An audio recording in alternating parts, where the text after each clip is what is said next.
So from 8 to 48 miles per hour. Yeah. Good morning, everybody. It is time to go ahead and begin. We are in a brand new class, brand new quarter, all that good stuff. We're also going to be, as we'll talk about this morning, in a brand new theme. And so everything is new for this first Sunday in 2025. We're going to be in 1st and 2nd Thessalonians. I want us to start off in Acts 16. So go ahead and open up to that. This is where we're going to begin. Kind of do the backstory as we do with every class, especially one that is book heavy, obviously, like going through a book like this. I want to kind of get the background, then move through the book. Sometimes we do things kind of wonky in regards to the book chapters where we just kind of jump around a little bit. I don't really want to do that with 1st, 2nd Thessalonians. I want to take it sequentially. I want to follow the train of thought that Paul has in both of these, and so that's how we're going to take this quarter. Before we get started, though, I'll ask Shell to lead us in a word of prayer.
Amen. Thank you. I want to start off with just kind of a broad statement, a broad question. What do we know about 1st and 2nd Thessalonians? Let's just kind of get the groundwork laid, see where we're at, and then we'll dive into it. What do we know about 1st and 2nd Thessalonians?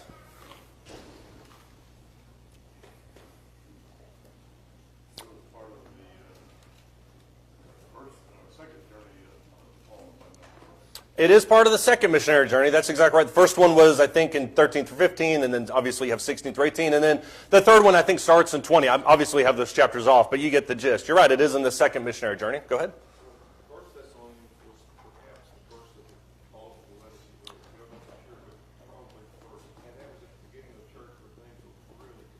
Yeah.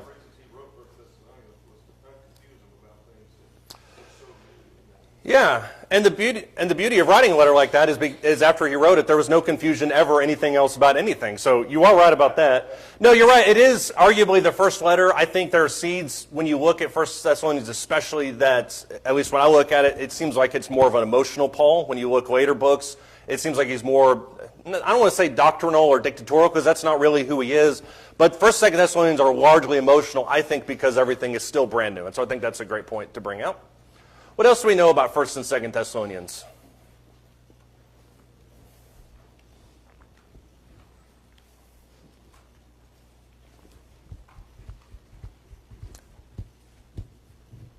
Well, this is going to be a big class then. This is going to be a lot of new information. I'll grant you this. 1st, 2nd Thessalonians are probably one of the more obscure books, two of the more obscure books. I think Romans, Corinthians, everyone knows those because there are big moments involved with that. Acts obviously is really well known, the Gospels. When you get to 1st, 2nd Thessalonians, you know there are things in it, but I don't know if we really know exactly what the context is. And so that's why I kind of wanted to go sequentially through this book, see it as it is. This is just some brief facts as we get started in it this morning. As Paul mentioned, this is arguably the earliest letter written by Paul. The reason that I put that specifically up there is because most of Paul's letters have some kind of authorship conundrum. There are people that argue it was him, it wasn't him. This book is unique in that virtually nobody argues that it wasn't written by Paul. I don't really know why that is, because when you look at 1st, 2nd Thessalonians, a lot of it has to do with end times and kind of futuristic, apocalyptic type prophecies. And so you would think if there's one that's going to be controversial, it'll be this one. This one is not. Everyone universally agrees, more or less, that it's going to be written by Paul. It's also written in AD 51 from Corinth. The from Corinth is the bigger part. Why is it noteworthy that it's written from Corinth? What was Corinth like?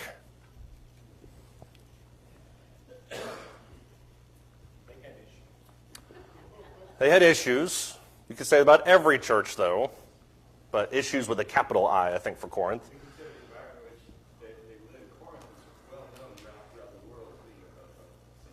Right. And they were rich in worshiping idols. Mm-hmm. I believe that it was the temple of the Artemis. Mm-hmm. That was their greater prominent there. I may be mistaken.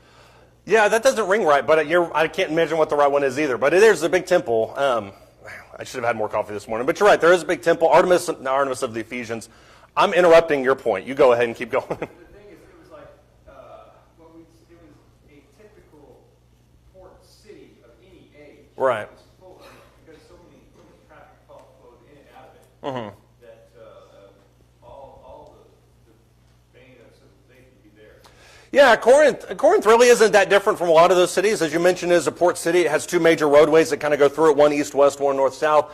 So it isn't unlike a lot of cities that are like that. The problem is it's excess. And Paul would spend quite a bit of time there in Corinth, which is why he wrote Thessalonians from there. He would go to Thessalonians right before he would go to Corinth. And I would argue that his experience in Corinth is what led him to say something to the Thessalonians. If you jump ahead, and I know I mentioned earlier we're not going to be jumping around. If you look at Acts 17 and verse 15, this is just one verse here, kind of get the timeline of what we're looking for. Acts 17 verse 15. It says, now those who escorted Paul, this is from Thessalonica. I'll use both of those terms this quarter, just to let you know. He says, now those who escorted Paul brought him as far as Athens, and receiving a command for Silas and Timothy to come to him as soon as possible, they left. The idea there is that Paul leaves Silas and Timothy behind in Thessalonica as he goes forward into Corinth. If you look at Acts chapter 18 and verse 5, it says, when Silas and Timothy came down from Macedonia, Paul began devoting himself completely to the word, solemnly testifying to the Jews that Jesus was the Christ. There's a big difference, and obviously it doesn't mention in verse 6 that Paul wrote Thessalonians from Corinth, but it seems like the return of these two men to Paul in Thessalonians kind of fills him with vigor, it kind of fills him with energy. Some of this you can kind of see in Thessalonians. He makes reference to the fact that when these people joined me, I just kind of had energy and had renewed drive and pursuit. So I think you have that happening there, but it's this news from these two men that when he meets them in Corinth. That's what kind of spurs this letter on. It's a second missionary journey, as Dad mentioned. One of the ways you can identify the second missionary journey as distinct from the first is they start using we passages. If you look in the second missionary journey, it says we went down to the boat, we went this place. What does it mean when he says we went down there? Why is that noteworthy? Who has joined him if he starts using we? You don't see it in the first journey. You kind of see it in the third. You see it a lot in the second. Yeah. I have a question for your question. Are you talking about as recorded in Acts or as recorded in the letter? As recorded in Acts. Sorry. That's true, yeah. I thought about answering your question with another question, but you're right. It is, when you look at Acts, you see we happening, and that means that Luke has joined the party. And so I think that's just a little nugget throw in there. It kind of helps you remember which one is the second missionary journey. You also have Timothy and Silas that are his known associates. What is Paul's relationship to Timothy? Mentor, that's a good way to put that. Yeah. Father figure, I think, is probably a little bit of a closer one. Mentor, certainly, and there's no doubt that Paul was his mentor. He, I think, at one part, uses the exact phrase that you are my son in the faith. If I remember right, he does say that. So it is much more of a close association with it. We're going to pick up we're going to talk about where Timothy kind of jumps into the scene here in just a minute. What's Paul's relationship with Silas? This is much more of a professional thing, but what is his relationship with Silas?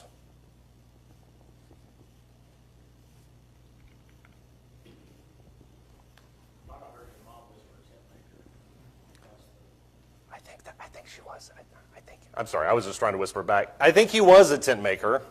That joke fell flat. I think he was a tent maker. Paul was a tent maker. But what's Paul's association with Silas? Where do we see him in this scene with Paul? There's a couple big moments. John, you're staring at me like you know it. Go ahead. No, I've just got this thought running through my mind. It's dangerous. Was Silas related to Barnabas? Are they the same people? Silas is related to Barnabas, I think. The incident involves Barnabas. If you remember when Paul... On the first missionary journey, Right. they separated, Exactly. and Barnabas took John Mark. I think Silas, John Mark goes with Barnabas, if I remember right. No, Silas does take Barnabas. You're right. I've got all my facts. I'm glad this is recorded so we can go back and check it later. Go ahead. But anyway, no, that's the only thing I had going through my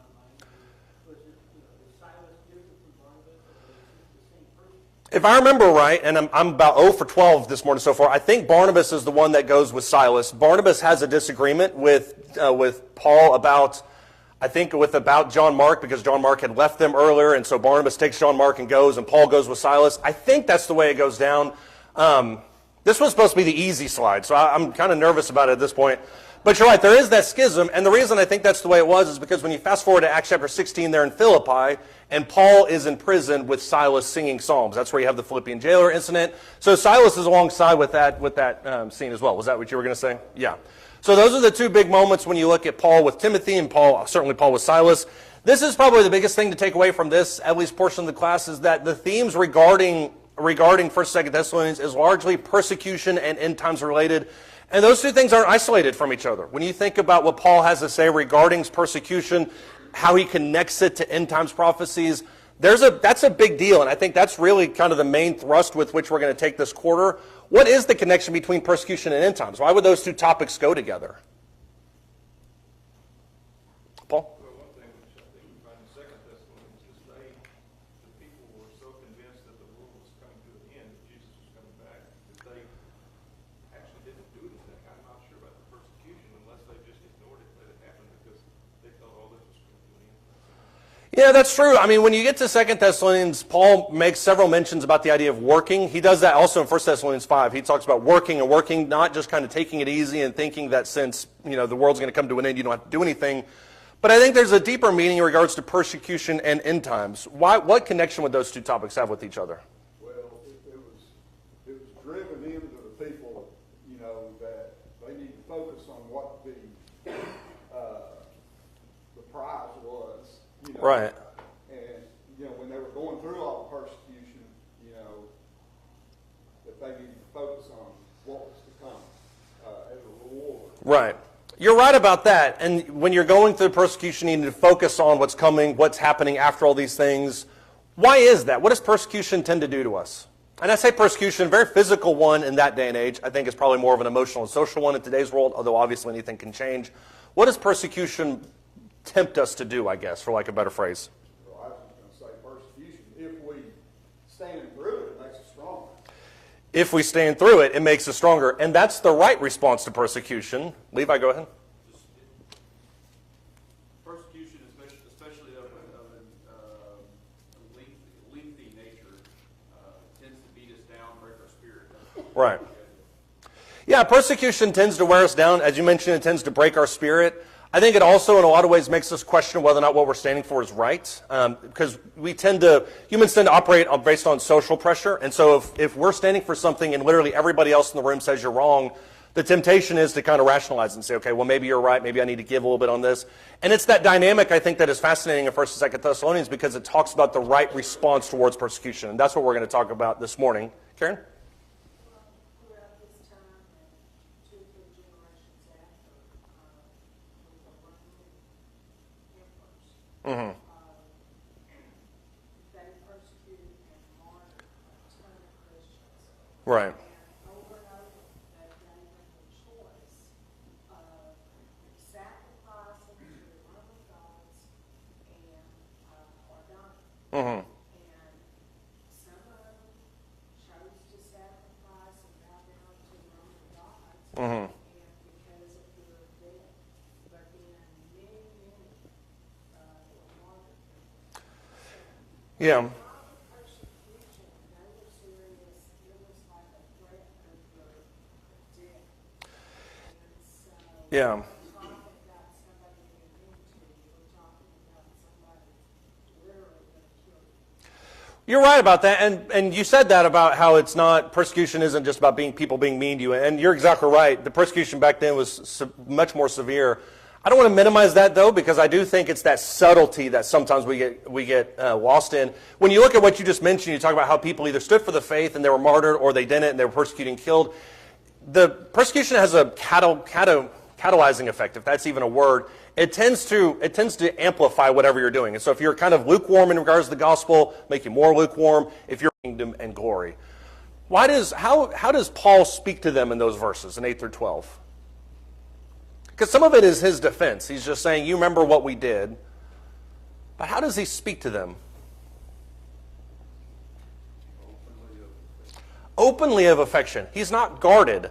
And that's a marked difference from the church at Corinth. If you remember the church at Corinth, the letter is laden with sarcasm. It's laden with, when I'm there, I'm weak, and his letters are strong and his presence is weak. I mean, it's much more sarcastic at times. It's much more firm-handed at times. He'll get like that in 1st and 2nd Thessalonians, but not nearly to the extent that he will with other letters.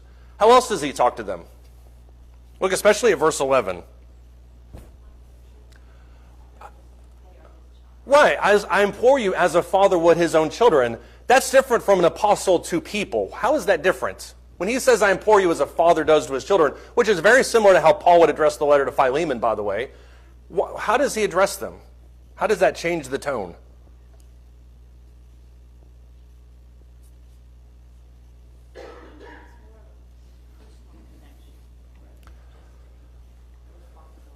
It's much more of a personal connection, although I would argue he has a personal connection with every church to a certain extent. I mean, some of these churches Ephesus, he'd spend 3 years, which I think is the longest he'd spend in one place before he moves on to the next. But how is it that a change in tone, how does that change the communication between them? If I'm imploring you as a father, not me, but hypothetically speaking, if I'm imploring you as a father, how does that change in tone from an apostle to the church?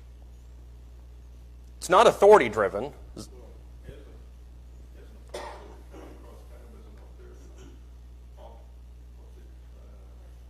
Cataclysmic. That's not the word I was looking for earlier. Yeah. Big figure, authority, but even kind of stand aloof as an authority figure. But here, he actually says we're all one big family here. Right. To understand our devotion and our affection for one another on a personal basis. Right. Yeah, he very could easily say, I'm speaking to you as an authority figure. You need to do this because of the authority I have. And that's the end of the argument. And he has every right to play that card. He chooses not to because he wants them, and this is going to sound so cliche, he wants them to want to do what's right. He wants them to do the right thing because he's taught them to do it and because they know what to do. It's not a question of new information, and there's not really a whole lot in 1st and 2nd Thessalonians in terms of doctrine outside the end times prophecies and that type of thing. There's not really a lot in terms of doctrine. There's a lot of, you should know how to do this already. I'm imploring you to do what we've already talked about. And it's that reminder that Peter talks about. I'm stirring you up by way of reminder. It's kind of the idea that you're getting at when you look at 1st and 2nd Thessalonians. Does anybody have any thoughts or comments before we move on? Also, you can kind of reference back up to verse 9, where we're talking about how we labored and hardships. Right. You know, it's what a father does Right. to help and to guide and to be examples. Right. He could just say, you don't ever need to do this ever again. That's the dictatorial, that's the authoritative stance. But if you're thinking about it from an example standpoint, it's like Paul would say to the church at Corinth, imitate me as I also imitate Christ. There's an example here. There's a love here. There's an empathy here. Yeah, and I think that's much more efficient in the long run, obviously. Let's look back at Acts chapter 15 now. I know we're kind of bouncing around a little bit this morning. Look at Acts chapter 15. I want to get the groundwork for what we're talking about. Acts chapter 15, kind of leading up to the founding of the church at Thessalonica, you have the Jerusalem conference. What is the main topic under consideration at the Jerusalem conference? There were several things on the agenda. Yeah. Whether or not Gentile converts need to be circumcised under the new law. You're exactly right. The conversation goes to, do Gentiles need to be circumcised? That kind of becomes, I hate to use this phrase, but it kind of becomes a carrier issue for a lot of these concepts. Ken? It was almost a mixture of that and do they have to keep the old law? Right. It would apply to everybody, but there's those that would kind of mix the two together. Right. Yeah, I mean, if you think about, and to go back even further from Acts 15, go back to 13 and 14, you have the introduction of Gentiles into the church. That's a big deal. It creates quite an issue in chapter 13. Paul's driven out of town, I think, for his first time ever. And so chapters 13, 14, you have this discussion of Gentiles and Jews. 15, they get together to discuss it. It's the question of whether or not Gentiles should be allowed inside the church. Circumcision becomes the hot button issue. They eventually end up writing a letter that they send to other people. That letter goes out to all these different churches. So the church is in a little bit of a flux at this situation. I think when you look at Acts chapters 15 and 16. Acts chapter 16, verse 1, this is when Paul meets Timothy. And I love how it's just so bang, bang. In chapter 16, verse 1, it says, Paul came also to Derbe and to Lystra, and a disciple was there named Timothy, the son of a Jewish woman who was a believer, but his father was a Greek. He was well spoken of by the brethren who were in Lystra and Iconium. Paul wanted this man to go with him. He took him. He circumcised him because the Jews were in those parts, for they all knew that he was a Greek. Why does Paul circumcise Timothy? He notably does not circumcise Titus. That's a very important thing. Why does he circumcise Timothy, not circumcise Titus? His mother was a Jewess. She was Jew. So Right. therefore, it was expedient to, in order for Timothy to fit right in with everybody that was involved, that he would be circumcised as all the other Jews were. Right. But as far as Titus, he was 100% Greek. Right. And so he had no responsibility toward the law of Moses. Therefore, he was required to circumcise him. Right. The point, by purposely not circumcising him, Right. that we are not bound to the law of Moses anymore. Right. Kind of the long and the short of it, as you mentioned, is that the people around Titus's sphere were wanting to make it an issue of doctrine. He said, it's not an issue of doctrine. I'm going to prove to you it's not a matter of doctrine. In regards to Timothy, with his mother being a Jew, which Paul also talks about in 2 Timothy chapter 1, it's much more expedient to circumcise him because he has an easier entryway into this group of people. This is not a small matter. It's obviously a huge sacrifice for Timothy, and yet he's willing to do that. He's also willing to go with Paul on these missionary journeys. So this is essentially where they pick him up for the first time. Starting in verse 4, it says, Now while they were passing through the cities, they were delivering the decrees which had been decided upon by the apostles and elders who were in Jerusalem for them to observe. So the churches were being strengthened in the faith and were increasing in number daily. There's a lot of growth. There's a lot of things happening in this passage. Verse 6, they passed through the Phrygian, the Galatian region, having been forbidden by the Holy Spirit to speak the word in Asia, which is where Ephesus is. All the 7 churches in Revelation, that's where they're at. God says, don't go there. Afterward, they came to Mysia, and they were trying to go into Bithynia, and the Spirit of Jesus did not permit them. So once again, they hit another roadblock, go in a different direction. Passing by Mysia, they came down to Troas. A vision appeared to Paul in the night. A man of Macedonia was standing and appealing to him and saying to him, Come over to Macedonia and help us. When he had seen the vision, immediately we sought to go into Macedonia, concluding that God had called us to preach the gospel to them. You have a couple of things happening here in chapter 16. Number one, they're forbidden from speaking the gospel in these different areas. Why? I'm really curious to see what your answer is on this. Why are they forbidden to speak the gospel in these areas?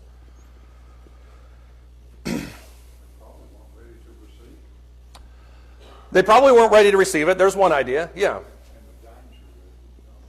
I think danger is a big part of it. You know, there's moments where Jesus specifically does not go to Jerusalem because he knows the danger is present there. Yeah.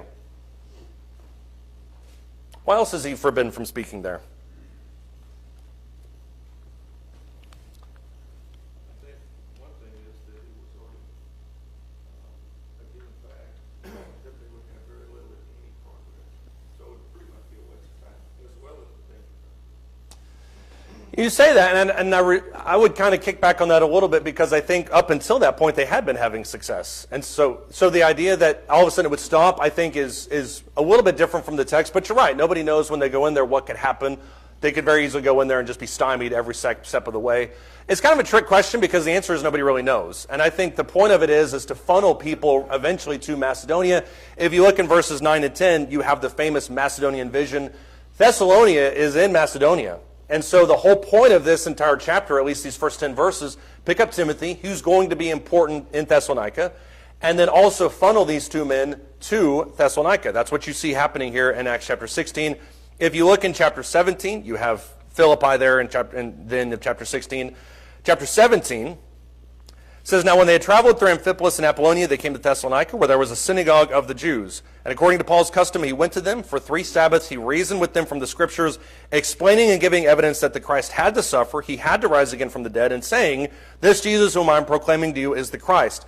That's the message. If you were here with our sermon last week about the nature of evangelism, notice the simplicity by which he talked to them. It wasn't this huge drawn-out thing. He did reason with them, but that was the core in verse 3 of what he said. And the reasoning was to support that argument.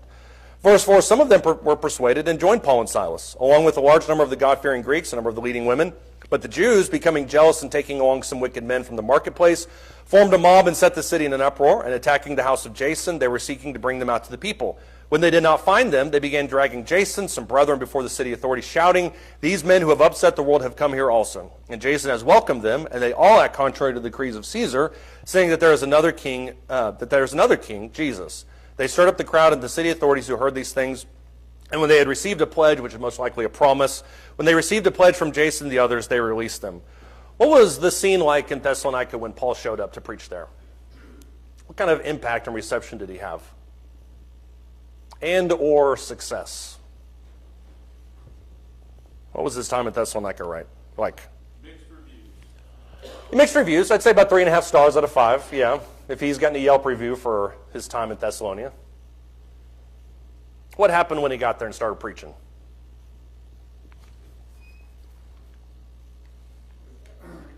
He did real good till the jealous Jews showed up. That's true. He did awesome. Everybody was right there with him until the jealous Jews showed up. That sounds like a softball team. But you're right. He does great until they show up. And especially if you look at mentions in verse 5, some wicked men from the marketplace, that tells you that is probably guild workers, people who had a stake in idolatry, who wanted that idolatry to continue. That's just not a throwaway line. There's an actual intent behind that. What happened, though? He goes in for 3 weeks. He reasons in the synagogue. He has a lot of success. The Jews come along and they get mad at him. They start getting angry at him. Which, by the way, if you go further into this chapter, they're going to chase him to the next town. It's one of only a handful of times that actually happens in Paul's life. But what do they accuse him of? Yeah, they tell him, the first thing, I think there in verse 8, these men who have upset the world have come here also. Today, you've probably heard sermons and Bible classes where this is a compliment. What does it mean, though, when he says they've upset the world? It's not just the same as saying that they made a few people mad. I mean, that's a given. What does he mean when he says these men have upset the world? They're preaching a new king. It's rebelling against Caesar, is what they're claiming. Right. That's what they're claiming. And notice how it mirrors exactly the accusations that were made against Jesus, which is this person speaks about another king. He speaks about how there is no king but God. Caesar's null and void. That's the way that they're going to get the Romans to turn against these people, is if they can convince them that there's a political issue that's at stake. So that's part of it. Why else do they accuse them of upsetting the world? What's involved in that? Because I don't upset the world by just making a few people mad. It's two problems based on who came after him. Right. Number one, from the Jewish perspective, it's overturning the old law. Right. You know, from their standpoint, that is upsetting the world to them. Right. On the other side, with those, like you said, the guild workers, Mm-hmm. this monotheistic idea Mm-hmm. that gets away from idolatry, Mm-hmm. completely flies in the face of them making a living. Right. That's kind of the general idea, at least in my understanding, is that there's an established world order. Everyone agrees that the Jews have their situation, pagans have their situation, everybody's living in harmony. You've got one guy that comes in and just annihilates both of them. And that's the issue that takes place. Now you're being told that there's a kingdom that is not of this world that the Jews were looking for. Well, everything that they've stood on for the last 1,000 years and believed to a certain extent, now that's out the window. Now you've also got the other accusation, which what Joe brought up, that contrary to the decrees of Caesar, saying there's another King Jesus, the idea that there's another ruler that we focus on, that's where the Romans would have come into this. Well, that's just a foreign concept. And so this idea of upsetting the world has a lot to do with the disruption of the authority structures that are in place there. Nobody really knows what to believe. Nobody really knows where to go with this. And essentially what you have is chaos. And that's why when you look at verses 6 through 9, it's essentially a mob scene. They just start beating people openly. They start dragging people. They go into this Jason's house, who's next to the synagogue, start beating him up. Go ahead.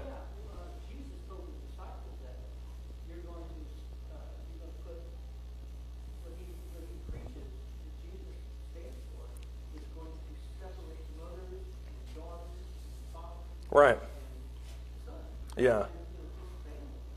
And that's probably part of upsetting the world. Yeah. Family structure is being attacked. Yeah. Yeah, you're right. I mean, when you look at what he says there about how there were some of the God-fearing Greeks who believed and some of the Jews who didn't believe, which is an interesting dichotomy, I think, when you look at how one should, one shouldn't have.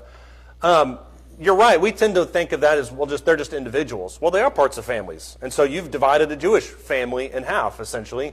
You've divided a God-fearing Greek family in half. Now people are saying, well, this Jesus isn't our king. Some people are saying, well, he's the fulfillment of Scripture. There is a lot of disagreement, and it's of a personal nature. I think that's a great point. Does anybody else have any thoughts or comments on that? As I mentioned, they're eventually going to drive Paul out of town. If you look at verse 10, it says, the brethren immediately sent Paul and Silas away by night to Berea. This is the famous Bereans. When they arrived, they went to the synagogue of the Jews. This is a very similar situation to what happened in Thessalonica. Now, these were more noble-minded than those in Thessalonica, for they received the word with great eagerness, examining the scriptures daily to see whether these things were so. Therefore, many of them believed, along with a number of prominent Greek men or women and men. This is obviously a testament to the Bereans. I think the way that this is laid out is also a subtle shot at Thessalonica. Thessalonica has responded very divisively. They responded aggressively. The Bereans, on the other hand, did what? Yeah. Instead of thinking about what I feel about it, let's just see what the scriptures say, and then we'll make a decision based on the truth factor of it. I mean, that's really all anybody can ask for when you're talking about the gospel with them. I think it's safe to say when you look at the church at Thessalonica, it was birthed in persecution. If you look at verses 14 and 15 in Acts 17, they chase Paul to Berea. They chase him out of Berea. So this is a church that was birthed in persecution. The pledge that's given in verse 9 to Jason is the argument to not engage in this type of talk anymore. So when Paul goes to Corinth and he's reflecting back on his time in this town, what do you think he's thinking about? He's driven out of town. Timothy and Silas, he left them there. That's what we just referenced in Acts chapter 17, verse 15. What is he thinking about in terms of the needs of that church? He left under darkness. In the back of an ox cart, probably. What's the needs of this church? Go ahead, Paul. Go ahead. Yeah, maybe they need armed guards. Yeah. They need armed guards. About to make a comment. Yeah, go ahead.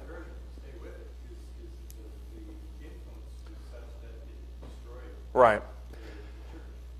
They need persistence in through persecution, because as we mentioned, the impact of persecution is to slowly wear away at the fabric of these things. And when you look at how fast the events transpire in Acts chapter 17, the reason he leaves Timothy and Silas behind is this church is in no condition to continue on spiritually without Paul. And it's really fascinating when you look at a lot of the things that Paul has to say to these different churches.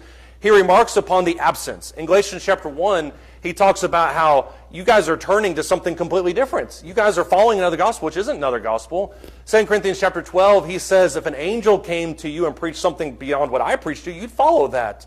So I would argue that a lot of what was on Paul's mind in these early chapters, and this obviously the first century, is what's the church like now that I've left? I've started it, I'm gone now, but what's happening to the church after I leave? And so when you think about what Thessalonians is written for, it's largely written, in my opinion, to answer the question, how do you respond to persecution? So I'll ask you this, and you can be as personal, you can be as general as you'd like. How do most people respond to persecution? And please don't name names. We all know what Levi did that one time. We don't have to name names. I'm just kidding. We respond with fear? Okay, what do you mean by that?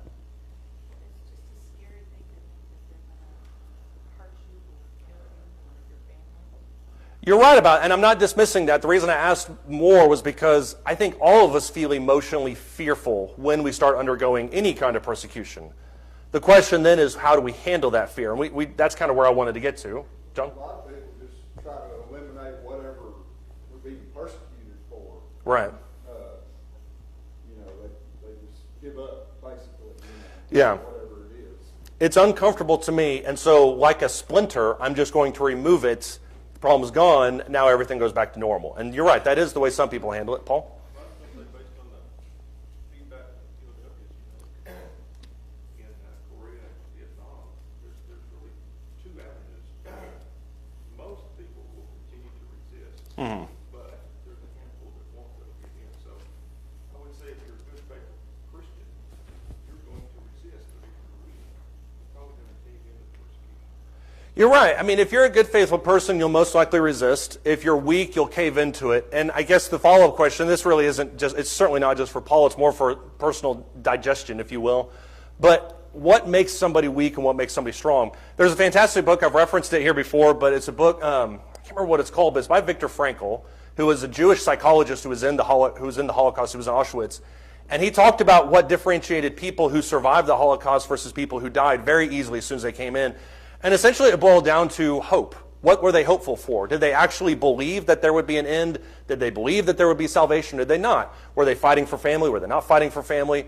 And so a lot of, I think, the nature of perseverance through persecution comes down to being rooted as deep as possible in faith in God's promises.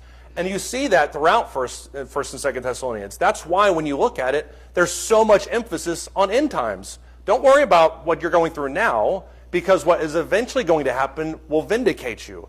And so I think that's why you have such an emphasis on this throughout these two books. Does anybody else have any thoughts or comments?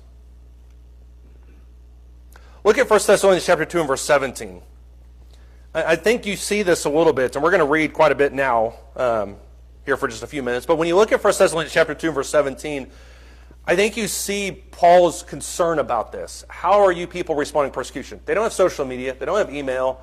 They don't have the news cycle on their internet. So he doesn't know what the church is like. And he gets his information weeks or months later. 1 Thessalonians chapter 2 and verse 17, he says, "We, brethren, having been taken away from you for a short while, in person, but not in spirit." We're with you in spirit. We're just physically not there. "We were all the more eager with great desire to see your face, for we wanted to come to you. I, Paul, more than once, and yet Satan hindered us." In other words, I would love to come back to you, I can't. "For who," verse 19, "is our hope or joy or crown or exhortation? Is it not even you in the presence of our Lord Jesus that are coming? For you are our glory and joy." Therefore, chapter 3 and verse 1, when we could endure it no longer, we thought it best to be left behind at Athens alone. We sent Timothy, our brother and God's fellow worker in the gospel of Christ, to strengthen and encourage you as to your faith. That's what he wants to know. He wants to know, are they being strengthened? Are they being encouraged? But he uses a phrase in verse 16 and 17 of 1 Thessalonians 2 that's peculiar. He says, "You are our glory and you are our crown." What does he mean by that? Why does he look at the church at Thessalonica as his glory and as his crown? And this goes somewhat back to the nature of Paul.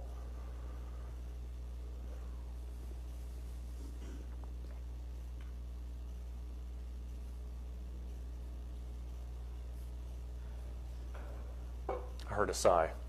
He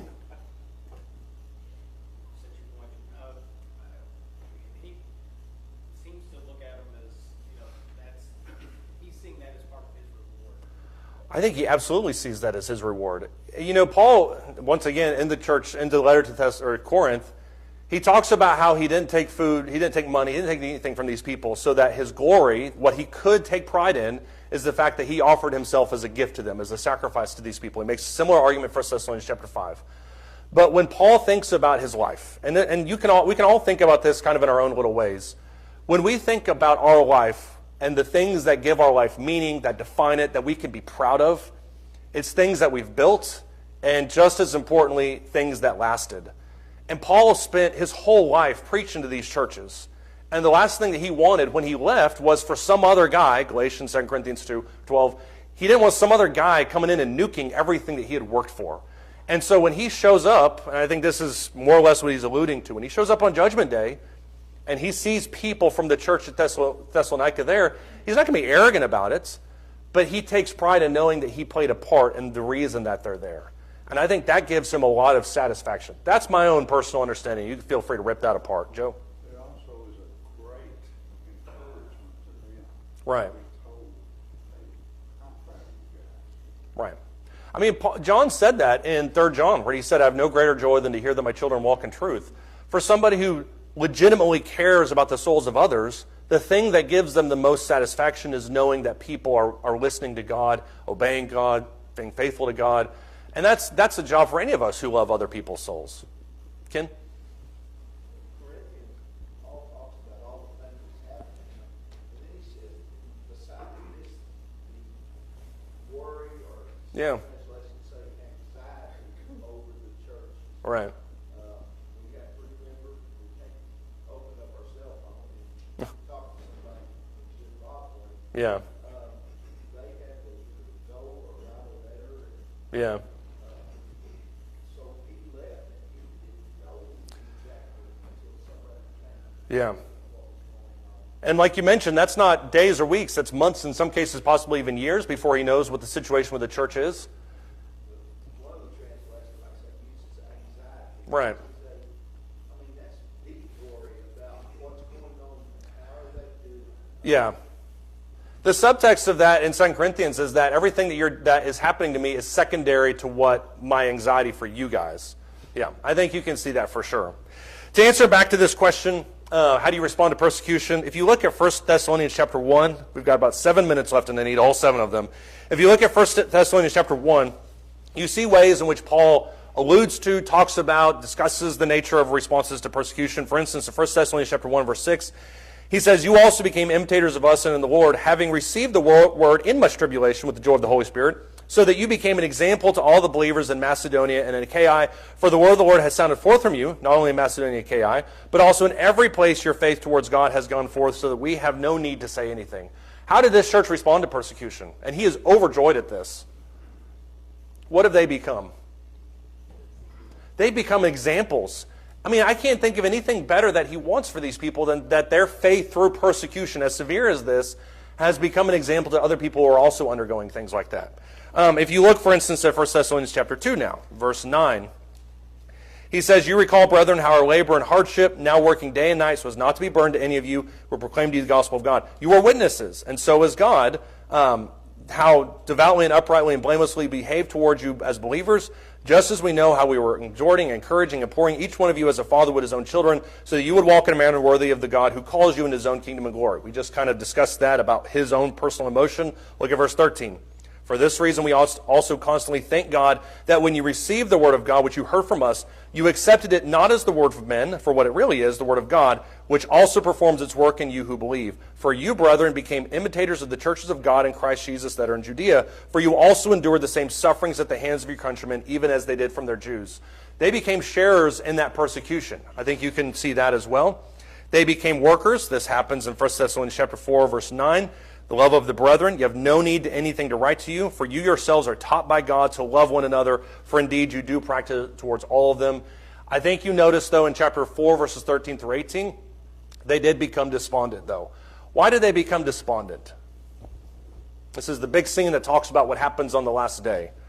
What? They're concerned about those that died before Christ. Right. They have no problem being examples, workers, sharers, but they become despondent because they don't know if A, they miss the resurrection, and B, they don't know if they'll ever see their loved ones ever again. And that despondency gives way to disbelief and gives way to disobedience.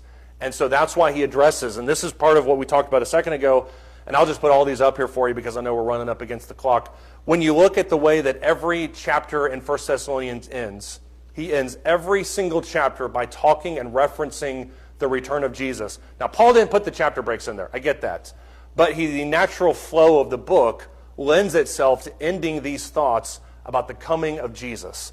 And it's because of that despondency. I don't want you people to think that you'll never see these people again. You will see them, and for that reason, you need to stand firm. We don't really have time to get into this. This was kind of a buffer question. We'll get into more of this. The man of perdition in 2 Thessalonians chapter 2 is a hot-button issue in regards to 1 and 2 Thessalonians. I promise you we will discuss it at length. We will not go into all the details about what Joe from 1739 thinks about it, but I promise you we will go in depth on it because it is an important concept. Rest assured that really nobody really knows. Even Augustine was like, I have no clue who this guy is. So there's a lot of debate around this guy, and I want to focus on that. He ends it in 2 Thessalonians chapter 3 and verse 5 with this idea of steadfastness. I want the Lord to direct your hearts into the love of God and the steadfastness of Jesus Christ. These are not platitudes. This is not something that he's saying because he doesn't know how to end a letter. He's saying this because as his last letter to this church, the only thing he wants more is for them to know the love of God, which then leads to a steadfastness in Jesus Christ. And if he has that, then he can feel confident moving forward and resting assured about where they're at. Somebody have any thoughts or comments before we end? All right, we'll pick up with chapter 1, the first 10 verses next week. Thank you, everybody.